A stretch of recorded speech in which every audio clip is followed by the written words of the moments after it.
काली मंदिर के पास फिर भीषण धसान, ईसीएल की लापरवाही पर भड़के ग्रामीण, उत्पादन और परिवहन ठप। पश्चिम वर्धमान जिले के सालानपुर ब्लॉक अंतर्गत सांवडी ग्राम पंचायत इलाके में एक बार फिर भीषण भूधसान ने भारी आतंक मचा दिया है। इस बार धसान की घटना करीब 300 साल पुराने ऐतिहासिक लोहाट काली मंदिर के ठीक सामने हुई है। ईसीएल प्रबंधन की कथित लापरवाही और सुरक्षा को लेकर बरती जा रही उदासीनता से गुस्साए ग्रामीणों ने बीते रविवार दोपहर से ही खदान का कामकाज और कोयला परिवहन पूरी तरह ठप कर दिया।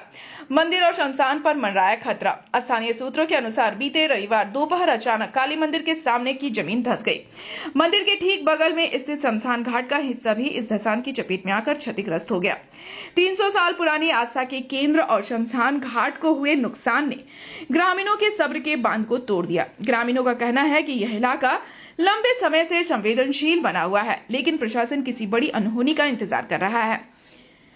प्रदर्शन का नेतृत्व कर रहे स्थानीय तृणमूल नेता जनार्दन मंडल ने ईसीएल अधिकारियों पर गंभीर आरोप लगाए। उन्होंने कहा, हमने कई बार ईसीएल अधिकारियों के साथ बैठक कर सुरक्षित पुनर्वास की मांग की है। हर बार केवल आश्वासन मिलता है, जमीन पर कोई ठोस काम नहीं होता। आज न केवल हमारी जान खतरे में है, बल्कि हमारी आस्था का केंद्र 300 साल पुराना मंदिर भी विनाश की कगार पर है। प्रमुख मांगे और वर्तमान स्थिति। आक्रोशित ग्रामीणों ने अविलंब पुनर्वास की एक सूत्री मांग को लेकर खदान में उत्पादन और ट्रकों की आवाजाही रोक दी है। प्रदर्शनकारियों का साफ कहना है कि जब तक ईसीएल प्रबंधन अस्थायी और सुरक्षित पुनर्वास को लेकर लिखित शिकायत नहीं देता है और काम शुरू नहीं करता, तब तक विरोध प्रदर्शन जारी रहेगा। घटना के बाद से पूरे सांवडी इलाके में भारी तनाव व्याप्त है। स्थिति को बिगड़ने से रोकने के लिए पुलिस बल तैनात किए गए हैं। वहीं खबर लिखे जाने तक ईसीएल प्रबंधन की ओर से इस मामले पर कोई आधिकारिक बयान या प्रतिक्रिया सामने नहीं आई है। मामले में दोपहर सालानपुर महाप्रबंधक को कॉल उठाने पर उन्होंने फोन नहीं उठाया। কি হয়েছে এখানে? এখানে কাল দুপুর 2টো নাগাদ একটা ধস হয়েছে, ঠিক আছে। ধসের আকার বিশাল আকার নাই ধস। এই যে আপনারা দেখছেন যে কালী মন্দিরটা, এই কালী মন্দিরটা প্রাচীন 300 বছরের কালী মন্দির। এখানে একটা শ্মশান ঘাটও আছে আমাদের। প্রতিনিয়ত এখানে সামরিজিপির যতগুলো বুথ আছে সমস্ত বুথের বার্নিং এখানে হয়। ইসিএল আধিকারিকের সাথে লোহাট ভিলেজাররা বারবার বসেছে। আমাদের মাননীয় বিধায়ক সাহেবও ছিলেন আমাদের সঙ্গে সেই সিটিংয়ে। ইসিএল ম্যানেজমেন্ট আমাদের কাছে কমিটমেন্ট করেছিল যে লোহাট গাঁকে পুনর্বাসন দেবো, কিন্তু বর্তমানে 5টা বছর পেরিয়ে গেল, ইসিএল সেই কথা কিন্তু রাখতে পারেনি। প্রতিনিয়ত ধস এবং ব্লাস্টিংয়ের ফলেই ধসগুলো বেড়ে যাচ্ছে। বড় বড় ব্লাস্টিং হচ্ছে, এমনকি লোহাটের গ্রামের সমস্ত বাড়ি ঘর সব কেঁপে যাচ্ছে।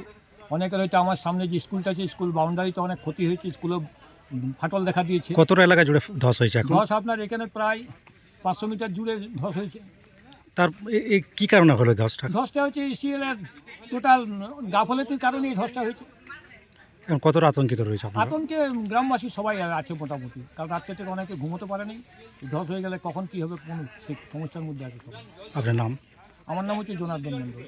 ঘটনাটা হ্যাঁ, কি হয়েছে? কি হবে আর, মানে একদম অবস্থা পজিশন দেখতে তো পাচ্ছেন আপনারা। কি হয়েছে বলুন? ধসটা কিভাবে নেমেছে দেখতে পাচ্ছেন, একবার দেখে আসুন। এবারে গ্রাম যে সামনে আছে, সেই সামনের পজিশনে গ্রামটা কি হবে? এটা তো মন্দিরটা পড়েই গেছে। এবারে দেখুন তো আবার গ্রামটা কি হবে। কখন হয়েছে ধসটা? ধসটা হয়েছে রাত 2টো 2:30 অবধি। কতটা এলাকা জুড়ে হয়েছে? মোটামুটি কিছু না হলেও 2 কিলোমিটার। কি এই ধসের কারণ কি, মানে কি বোঝা যাচ্ছে? কারণটা কি, এবারে কয়লা চোর, প্রশাসন চুরি করাচ্ছে। প্রশাসন চুরি করার পথে যা অবস্থা করছে তাই তো করছে। তো প্রশাসনের ওপর বলার কোনো অধিকার নেই, কারো কিছু বলার কিছু ক্ষমতা নেই। প্রশাসন বলতে ইসিএল সম্পূর্ণ ইসিএল এটাই করেছে। ইসিএল ব্লাস্টিং এ হয় থাকে। হ্যাঁ, ব্লাস্টিং এর ভয়, মানে কি ব্লাস্টিং তো একদম অবস্থা খারাপ, ঘরে থাকা মুশকিল। কি চাইছেন এখন? এখন পুনর্বাসন চাই, নাই তো আমাদের এই ইসিএল কে বন্ধ করার একটা পরিকল্পনা একদম আমাদের নিতেই হবে, কিছু করার নেই। এই জায়গাটা কি নাম ওটা? এই জায়গাটা জায়গাটা শ্মশান কালী মন্দির। কোন এরিয়া? এটা আমাদের লোহাট এরিয়া। আপনার নাম? আমার নাম বিশ্বনাথ মন্ডল। কাল দুপুর 2টো নাগাদ এখানে একটা আমাদের লোহাট যে কালী মন্দির, শ্মশান কালী মন্দির, দীর্ঘ 300 বছরের প্রাচীন কালী মন্দির। এই কালী মন্দিরটা ধসের কারণে গোটাতেই বাউন্ডারি পড়ে যায় এবং অনেকটা গর্ত পরিমাণে বসে যায় মাটিতে। এই মতো অবস্থায় আমরা লোহাট গ্রামবাসীরা টোটাল আতঙ্কের মধ্যে কাল থেকে দিন কাটাচ্ছি এখনো পর্যন্ত। ইসিএল এর আধিকারিকরা এখনো পর্যন্ত ঘটনাস্থলে কেউ আসে নাই। যদি ইসিএল মনে করে যে নিজেরা গা যদি মন মর্জি করে আমরা কোলেরই চালাবো, তাহলে ইসিএল ভুল ভাবছি, কারণ আমাদের সরকার জননেত্রী মমতা বন্দ্যোপাধ্যায় বলেছে জোর করে অধিগ্রহণ করে জমি যাবে নাই, এবং মানুষকে শান্তি শৃঙ্খল বজায় রেখে ওরা কোলিয়ারি চালাক, আমরা তাতে সহমত পোষণ করছি। এবং আমাদের শুধু গ্রামবাসীর পক্ষ থেকে একটাই ডিমান্ড আছে, লহটগাঁকে রিভ্যালিডেশন দিতে হবে, পুনর্বাসন দিতে হবে। পুনর্বাসন ছাড়া এর কোনো বিকল্প রাস্তা নেই।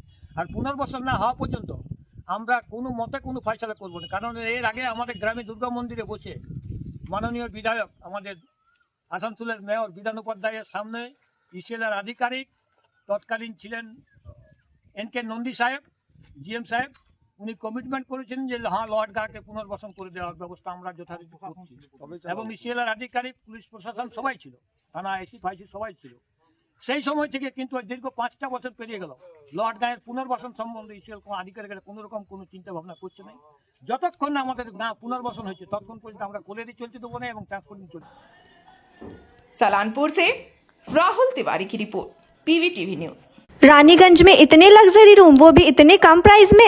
मैं बात कर रही हूँ रानीगंज के एनएसडी रोड में लोकेटेड होटल अतिथि इन के बारे में। यहाँ पे आपको फैमिली, फ्रेंड्स और कॉर्पोरेट के लिए रूम्स मिल जाएंगे, वो भी सिर्फ 1500 स्टार्टिंग प्राइस में। यहाँ पे आपको super deluxe room, Dulux room, regular room के साथ साथ प्योर वेज रेस्टोरेंट, जहाँ से आप अपने रूम तक टेस्टी फूड ऑर्डर्स कर सकते हैं। ये होटल हाइजीनिक और क्लीन होने के साथ साथ 27 हेल्पिंग फैसिलिटी भी देती है। High speed wifi, TV with fully AC interior, 24/7 room service, good ambience, clean cupboards, separate geyser facilities, clean washrooms, smoking area. अगर आपका भी प्लान है रानीगंज में स्टे करने के लिए तो आपके लिए ये एक अच्छा ऑप्शन हो सकता है। आप यहाँ पर रूम ऑनलाइन प्लेटफॉर्म मेक माई ट्रिप से भी बुक कर सकते हैं। अगर आप मेरी वीडियो दिखाते हैं तो आपको मिलेगा एक्स्ट्रा 20% ऑफ। अतिथि इन होटल आपको रानीगंज स्टेशन से 5 मिनट वॉकिंग डिस्टेंस पे मिल जाएगा। और इन्फॉर्मेशन के लिए आप इन्हें कॉल भी कर सकते हैं। Thank you for watching.